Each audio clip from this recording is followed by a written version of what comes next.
Eu sou Sir Julian Huxley, sou biólogo e escritor e várias outras coisas. Todos os biólogos aceitam a existência da evolução, da mesma forma que todos os astrônomos e físicos aceitam o fato de que a Terra gira em torno do Sol e não vice-versa. E mais, está claro que Darwin tinha realmente razão quando disse que a seleção natural era o principal mecanismo ou agente responsável pelas mudanças ocorridas durante a evolução. E por seleção natural entendemos os resultados das variantes favoráveis que deixam a cada geração um pouquinho mais de descendentes do que as outras, sobretudo as menos favoráveis. E então, gradualmente, você tem o que Herbert Spencer chamou pela primeira vez sobrevivência do mais apto, que, na verdade, deveria ter sido chamado de a sobrevivência e reprodução do mais apto que o outro. Assim, você tem uma melhora em todos os sentidos através da seleção natural. Seleção natural.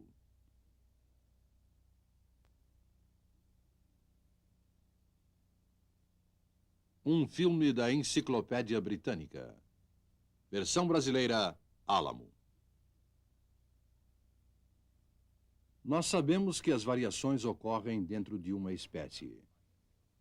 Nos tempos de Darwin, a forma clara das mariposas era comum na Inglaterra. As variantes escuras destas mariposas eram raras. Hoje em dia, a forma escura é comum e a clara é rara.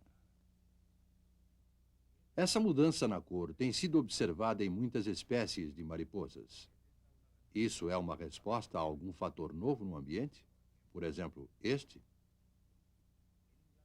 O crescimento da industrialização coincidiu com o aparecimento da forma escura da mariposa na Inglaterra, e as formas escuras são mais numerosas nas áreas industrializadas. A fumaça da fábrica é um fator significante nesta mudança? Longe da influência da fumaça da fábrica, o ambiente é diferente. Os troncos das árvores são de coloração clara e há uma grande quantidade de líquens. Para testar certos fatores ambientais na seleção natural, um biólogo de Oxford, Dr. H.B.D. Kettlewell, planejou uma série de experimentos. Criou milhares de mariposas, tanto claras quanto escuras. Estabeleceu uma área em uma região não poluída de Dorset, no sul da Inglaterra.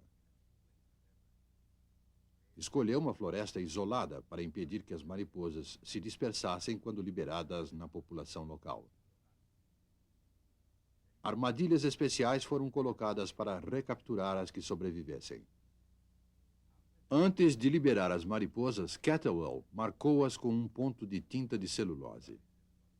Assim, poderiam ser identificadas caso fossem recapturadas. Um determinado número de mariposas, tanto das variantes claras quanto das escuras, foi liberado nos lugares de descanso diurno habituais. Para o olho humano, a forma escura se destaca, enquanto que a forma clara é quase invisível contra os troncos de árvores recobertos de líquens. Um esconderijo foi construído de forma que as mariposas e seus predadores naturais, os pássaros, pudessem ser observados e fotografados. Algumas vezes, o pássaro poderia inicialmente ser atraído por uma mariposa escura, podendo depois pegar uma clara.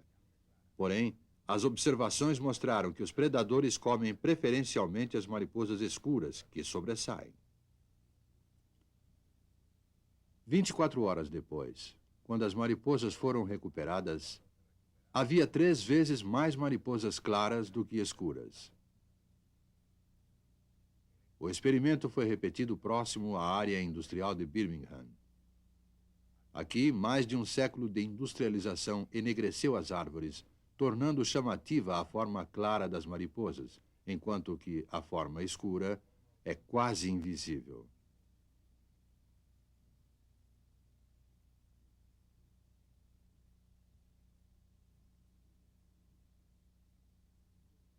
As mariposas escuras não chamativas foram, na maior parte, ignoradas pelos pássaros.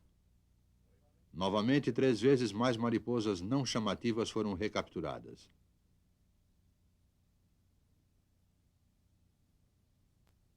O experimento de Catterwell demonstra claramente como pássaros predadores atuam como agentes seletivos em populações de mariposas.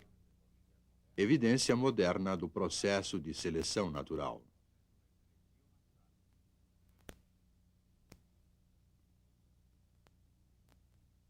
Há alguns anos, botânicos investigam mecanismos evolutivos nas plantas. Em Stanford, na Califórnia, fica o Departamento de Biologia Vegetal da Instituição Carnegie, de Washington. Nas plantas, como em outros organismos, as variações são produzidas por mutação e por recombinação genética.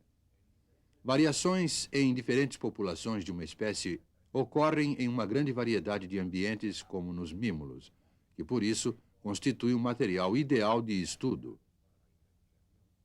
Por exemplo, esta espécie de mímulos é encontrada em ambientes ao nível do mar, próximo a Stanford. Esta espécie cresce normalmente a uma altitude de 3.000 metros, próximo ao Parque Nacional Yosemite. Nítidas diferenças podem ser observadas em caracteres como tamanho e padrão da folha ou tamanho e forma da flor. Este híbrido de mímulos é resultado de um cruzamento entre as variantes de Stanford e Yosemite e herdou características de cada uma delas. Plantas cultivadas a partir de partes cortadas de uma mesma planta fornecem indivíduos geneticamente idênticos. Uma grande vantagem em estudos de seleção. Estas plantas geneticamente idênticas pertencem ao mesmo clone. Plantas de regiões climáticas diferentes são cultivadas no laboratório de Stanford para serem replantadas a diferentes altitudes. O jardim de Stanford é próximo ao nível do mar. Aqui, espécimes de vários clones são criados para estudar os efeitos do ambiente. Por exemplo, no jardim de Stanford, plantas da região florescem em meados de junho, como também os clones de altitudes um pouco maiores. Porém, poucos indivíduos dos clones alpinos sobrevivem neste ambiente ao nível do mar. Mas híbridos de clones alpinos e da região são vigorosos. Outro jardim é mantido a uma altitude de 1.400 metros, próximo a Mater, na Califórnia. Neste jardim, plantas de clones que ocorrem na região estão florescendo. Mas plantas de clones do nível do mar não estão. Clones alpinos tampouco sobreviveram.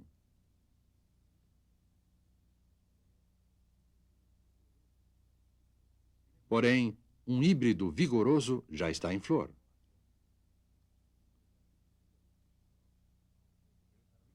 O jardim de Timberline, próximo ao Yosemite, fica a uma altitude de 3.000 metros.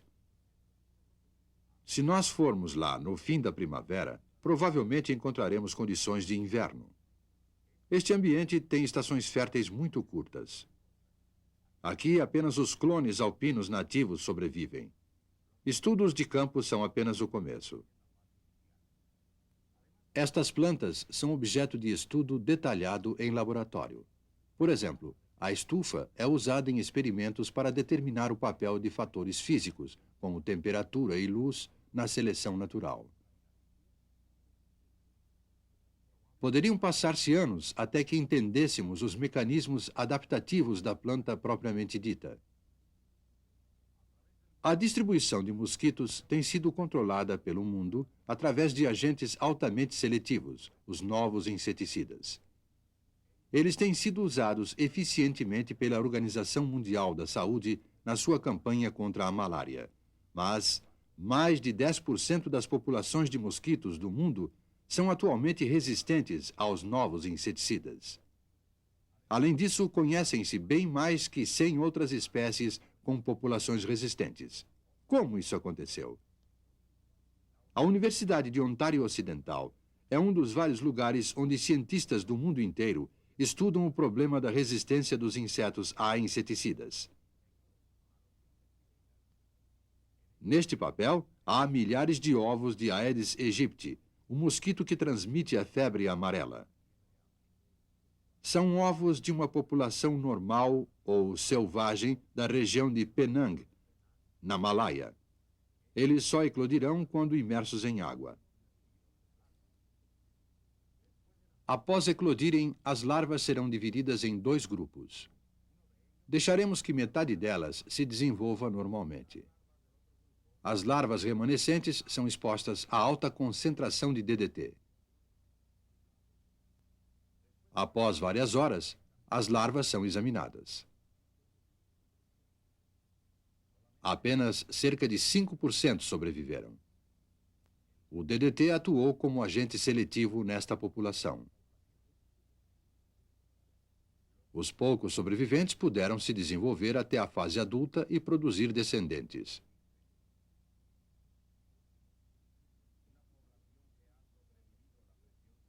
Um teste padrão para sensibilidade ao DDT pode ser feito em amostras de cada população.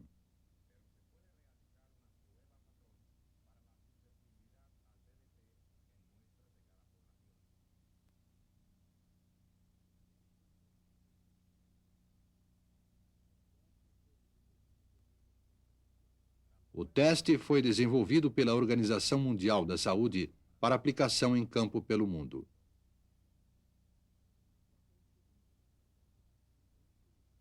Os papéis colocados nas garrafas estão impregnados de uma concentração conhecida de DDT. Mosquitos, tanto de populações normais quanto resistentes, são transferidos para tubos, onde serão expostos ao DDT por 1 hora.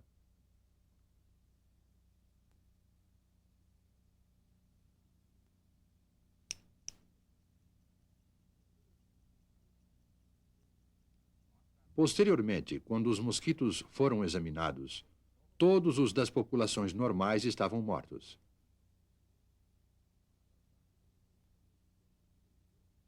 A maior parte da população resistente sobreviveu. A pressão seletiva do DDT poderia ser repetida por 5 ou 6 gerações. A prole dos mosquitos resistentes pode ser testada enquanto ainda está no estágio larval. Novamente, nós usamos um teste padrão desenvolvido pela Organização Mundial da Saúde. DDT e outros inseticidas são obtidos em diferentes concentrações que são aplicadas a amostras de larvas divididas cuidadosamente em igual número. Após 24 horas, as larvas são checadas e o número de mortos contado. Aqui nós vemos o resultado de concentrações crescentes na população resistente. A resistência é claramente herdada pelas larvas.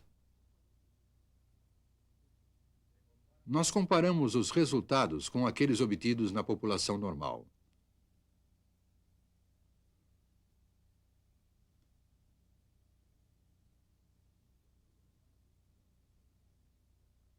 Quando a dosagem e a mortalidade são plotadas, a curva resultante mostra que a mortalidade da população normal cresce com a concentração de DDT.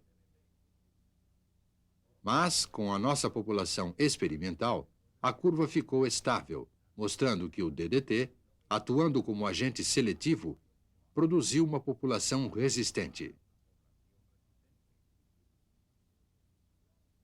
Agentes seletivos na natureza raramente são tão extremos como aquele produzido por DDT, mas todos atuam nas variantes da população do mesmo modo.